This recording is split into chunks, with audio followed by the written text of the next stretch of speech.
kimsikiliza Ali Kamwe amekiri kabisa kwamba huu ni mchezo mgumu kwa upande wao. Sasa Evans pamoja na George Magunga, hebu tuweke huu mchezo sasa mezani. Kuelekea huu mchezo, ni club gani ambayo ina pressure kubwa sana kati ya MC Alger na Young Africans? Timu zote mbili. Ndio. Timu zote mbili kwa sababu ukiangalia kwanza mwenendo wa kundi, ndio.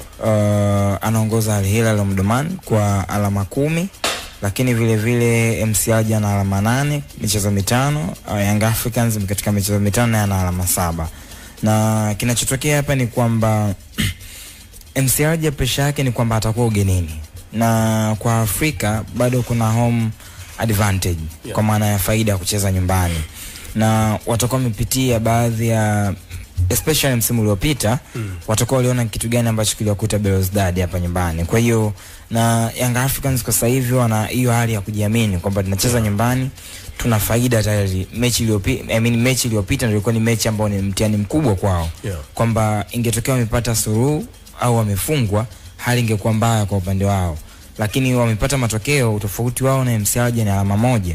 Na wanachohitaji ni kukaa kwenye nafasi ya pili ama nafasi ya kwanza, kuangalia namna gani wanaenda kwenye hatua inayofuata. Na MC Alger yenyewe of course amewazungumzia hapo hali kwamba wana uzoefu, wanajua mashindano, na of course wanajua umuhimu wa mchezo huu ambao unafuata. Wenyewe ambacho wanaweza kanahitaji pia ni matokeo ya ushindi ama sare, lakini hawahitaji kufungwa katika huo mchezo unaofuata. Kwa hiyo Young Africans na pressure yao ni kwamba wanahitaji matokeo aina moja tu, kushinda huo mchezo. Haiwezi kuwa rahisi kwa sababu najua itakuwa ni mechi yenye mambo mengi uwanjani. Mataifa kutoka kaskazini ama vilabu kutoka kaskazini mara nyingi wakiwa wanakuja kucheza ugenini waga wanajipanga sana. Na wana mbinu nyingi kwa sababu ya uzoefu waliokuwa nao. Watabuy time zaidi kwenye mchezo husika. Si watu ambao wanakuwa na haraka zaidi wakicheza ugenini.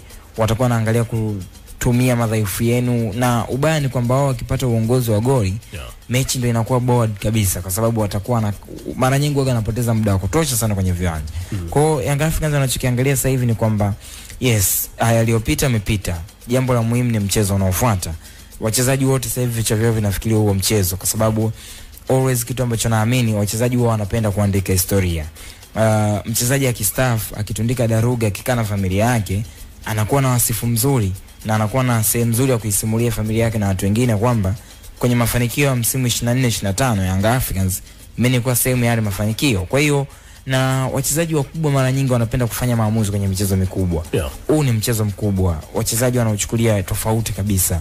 Inawezekana yes, mchezo uliopita ulikuwa ni mchezo mkubwa, lakini huu ni mchezo mkubwa zaidi kwa sababu unaenda kuamua hatima ya Young Africans, wanaenda robo finali ama waende robo finali.